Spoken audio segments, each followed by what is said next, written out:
तो महाराष्ट्र में राजनीति गरमा गई है। ठाकरे सरकार पर बीजेपी का हमला। महाराष्ट्र के पूर्व मुख्यमंत्री देवेंद्र फडणवीस ने ये सवाल उठाए हैं उद्धव ठाकरे पर और पूछा है कि आखिर दाऊद का घर क्यों नहीं तोड़ा। इतने सालों से आप दाऊद का घर नहीं तोड़ पाए, लेकिन 24 घंटे के अंदर नोटिस भेजने के बाद आपने कंगना रनौत के आने का इंतजार भी नहीं किया और उसका दफ्तर जाकर तोड़ दिया। क्या आपके पास इससे बड़ा और कोई काम नहीं था? क्या सरकार के आगे कोई और मुद्दे नहीं थे?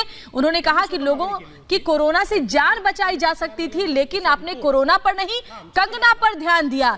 महाराष्ट्र सरकार को कोरोना से मरने वालों की चिंता नहीं है, महाराष्ट्र सरकार को कंगना की चिंता है।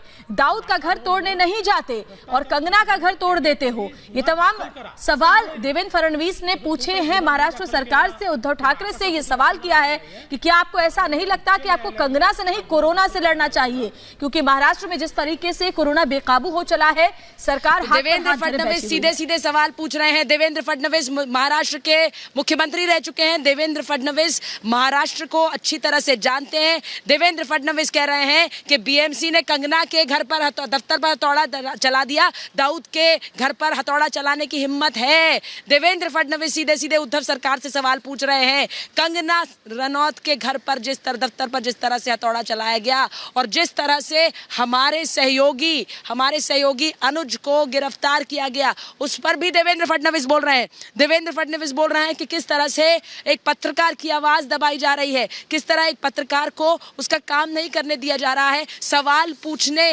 पर इस तरह की तानाशाही कह रहे हैं देवेंद्र फडणवीस। महाराष्ट्र के मुख्यमंत्री रह चुके हैं देवेंद्र फडणवीस कह रहे हैं कि इस तरह की तानाशाही नहीं चलेगी इस तरह की तानाशाही।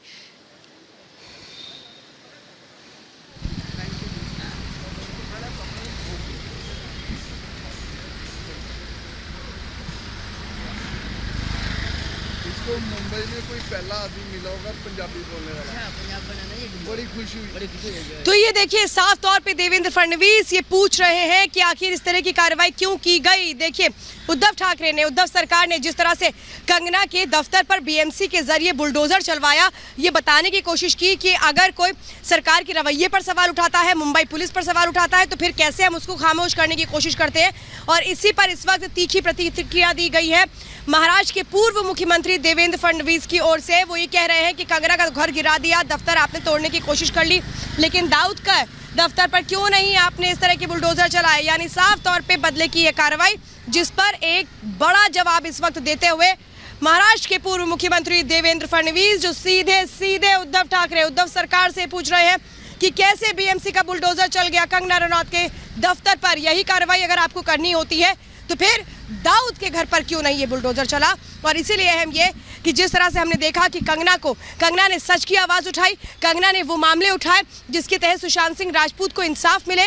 कंगना ने नेपोटिज्म की बात की, कंगना ने ड्रग नेक्सस की बात की, कंगना ने कहा कि मुंबई पुलिस पर मुझे यकीन नहीं है, कंगना ने कहा कि मुंबई पीओके जैसा लगता है। और यही बातें कैसे नागवार गुजरी, अच्छी नहीं लगी संजय राउत को, उद्धव ठाकरे को। और इसके बाद कंगना का ना सिर्फ बीएमसी ने आकर के दफ्तर तोड़ा, बल्कि कंगना के खिलाफ कोरोना के मृत्यु महाराष्ट्र में है, लेकिन महाराष्ट्र सरकार उससे लड़ना नहीं चाहती, वो लड़ाई करना चाहती है कंगना से।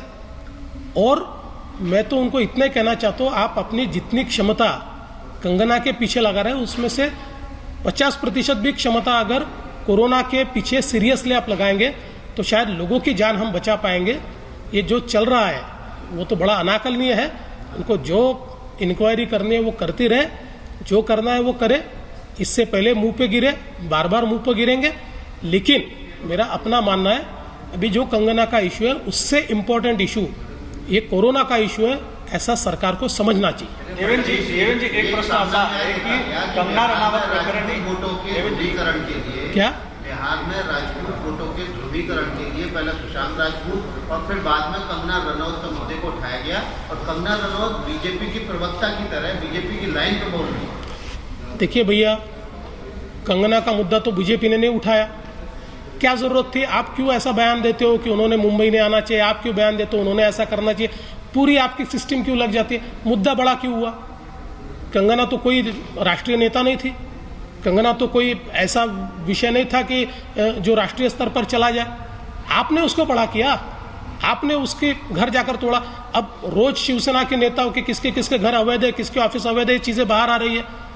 आप दाऊद का घर तोड़ने नहीं जाते, उसका घर तोड़ने जाते हो। इस विषय को बड़ा किसने किया? बीजेपी का संबंध क्या है? देवेंद्रजी, कंगना रनावत प्रकरणी आता कंगना रनावत स्वतःच भारतीय जनता पक्षाच्या प्रवक्त्यासारखे आरोप करतात की ही बाळासाहेबची सेना नाही तर सोनियाची सेना आहे, असं एक भाजपचं सारखं वक्तव्य करणं हे कसं बघता येईल? भाजपचा संबंधच काय याच्यामध्ये? उलट काल कंगना रनावतच्या आईचा इंटरव्ह्यू पाहत होतो, त्यांच्या आईने सांगितलं की आमचा परिवार काँग्रेसी आहे। निशाना साध रहे हैं, कंगना से लड़ने में व्यस्त है सरकार। उन्होंने सीधे सीधे कहा है कि दाऊद का घर आप नहीं तोड़ पाए इतने सालों में, लेकिन 24 घंटे के अंदर आपने कंगना के घर को, उसके दफ्तर को तोड़ दिया। कंगना से लड़ने में आप व्यस्त हैं, लेकिन कोरोना पर आपका ध्यान नहीं है। आपको कंगना से नहीं, कोरोना से लड़ना चाहिए, क्योंकि कोरोना की वजह से महाराष्ट्र में जाने जा रही है, लेकिन कोरोना आपकी प्राथमिकता में नहीं है।